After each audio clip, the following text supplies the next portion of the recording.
بنی اسرائیل قوم ایک بہت ہی طولانی عرصے سے ایک درخت کی عبادت کر رہی تھی۔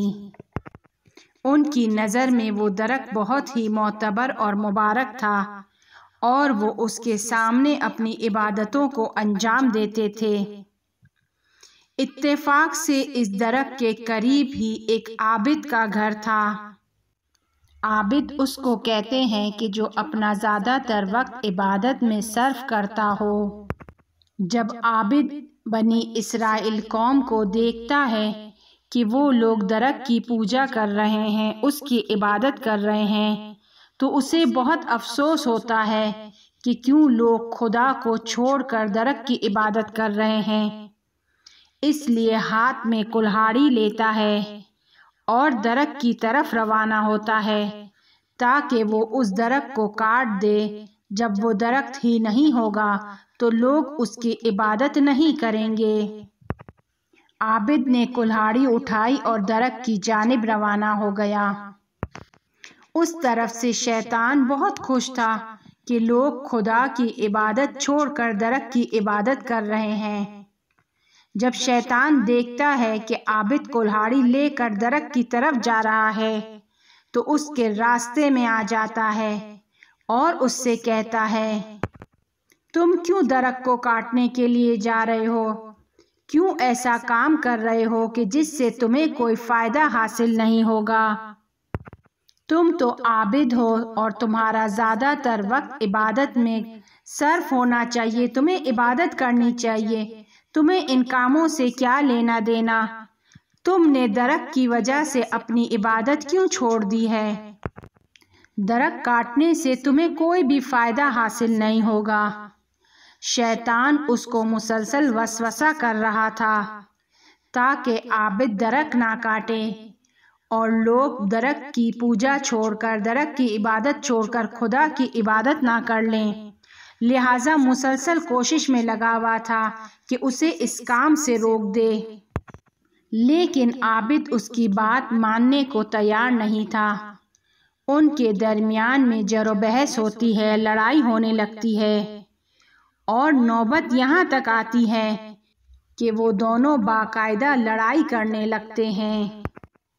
تھوڑی ہی دیر میں وہ عابد شیطان پر غلبہ پا لیتا ہے اور شیطان کو زمین پر گرا دیتا ہے اور اس کے سینے پر سوار ہو جاتا ہے۔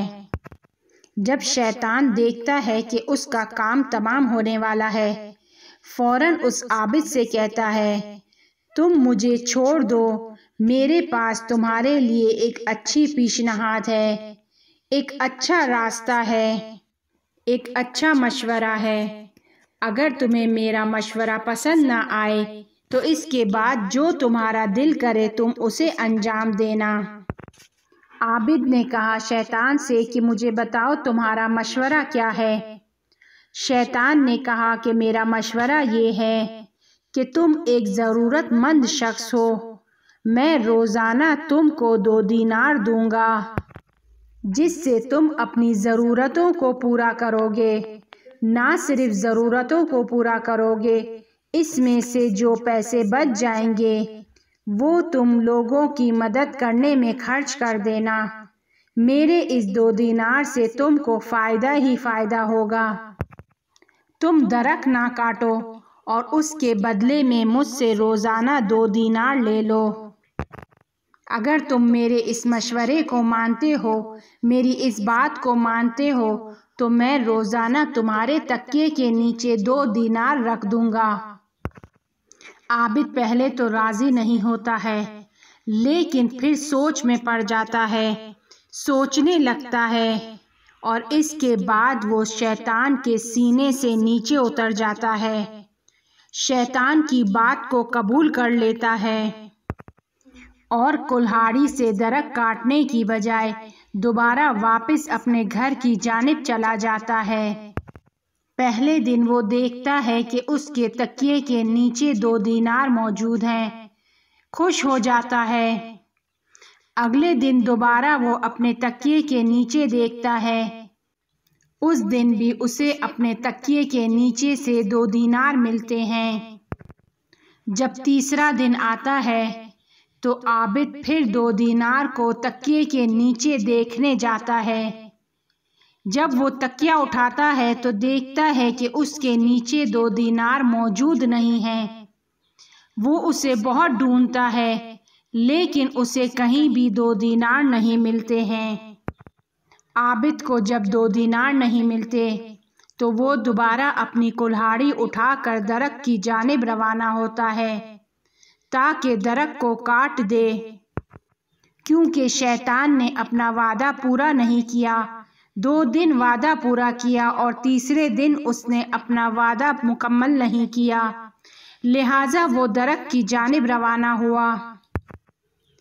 راستے میں جب جا رہا تھا تو دوبارہ اس کی ملاقات اسی شیطان سے ہوتی ہے۔ وہ اسے دوبارہ راستے میں نظر آتا ہے۔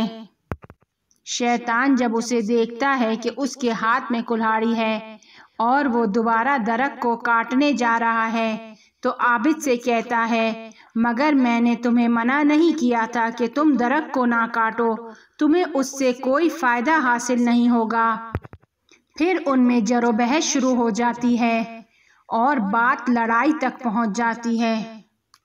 اس بار عابد شیطان پر غلبہ نہیں پاتا اور شیطان عابد پر غلبہ پا لیتا ہے، اس کے سینے پر چڑھ کر بیٹھ جاتا ہے۔ اب شیطان اس سے کہتا ہے، اگر تم میری بات نہیں مانو گے اور اس بات پر بضد رہو گے کہ درخت کو کاٹو گے تو میں تمہیں جان سے مار دوں گا۔ جب عابد دیکھتا ہے کہ شیطان اسے جان سے مارنے پر تلا ہوا ہے تو وہ اس سے کہتا ہے کہ صحیح ہے، میں درخت کو نہیں کاٹوں گا، تم مجھے چھوڑ دو۔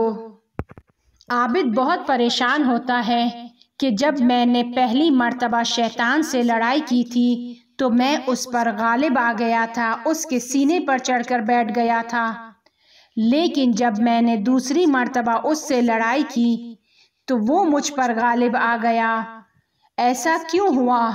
اس بات کو وہ شیطان سے پوچھتا ہے اور شیطان سے کہتا ہے کہ مجھے بتاؤ کہ جب پہلی مرتبہ میں نے تم سے لڑائی کی تو میں تم پر غالب آ گیا، لیکن جب دوسری مرتبہ لڑائی ہوئی تو تم مجھ پر غالب آ گئے، میں کیوں تم پر غالب نہیں آیا جبکہ میں عابد ہوں؟ اب شیطان اسے جواب دیتا ہے اور کہتا ہے کہ جب تم پہلی دفعہ درخت کاٹنے کے لیے چلے تھے تو تمہاری نیت یہ تھی کہ لوگوں کو خدا کی طرف واپس لوٹا دو، لوگوں کو غلط عبادت سے روک دو، تم اس کام کو صرف خدا کے لیے کرنا چاہتے تھے، تمہاری نیت خالص تھی، خلوص کے ساتھ چلے تھے، اس لیے تم مجھ پر غالب آ گئے تھے۔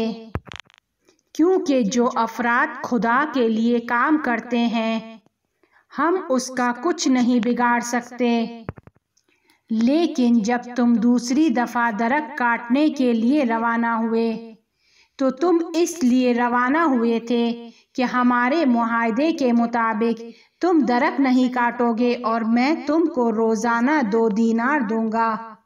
2 دن تک میں نے 2 دینار دیے تھے اور تیسرے دن جب میں نے تمہیں دینار نہیں دیا تو اس وقت تم دوبارہ درخت کاٹنے کے لیے آئے تھے۔ اس وقت تم درخت خدا کے لیے نہیں کاٹنا چاہ رہے تھے، تم درخت کو اس لیے کاٹنا چاہ رہے تھے کہ تمہیں 2 دینار نہیں ملے تھے، تمہارا معاہدہ مجھ سے ٹوٹ گیا تھا۔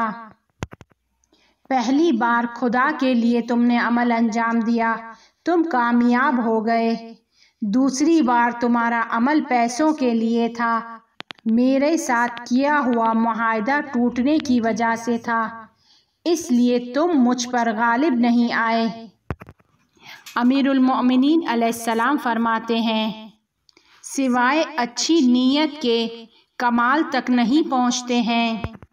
پیغمبر گرامی اسلام صلی اللہ علیہ وآلہ وسلم فرماتے ہیں، خدا آپ کی شکل و صورت کو نہیں دیکھتا ہے بلکہ اس کی توجہ صرف آپ کے دلوں اور نیتوں پر ہے۔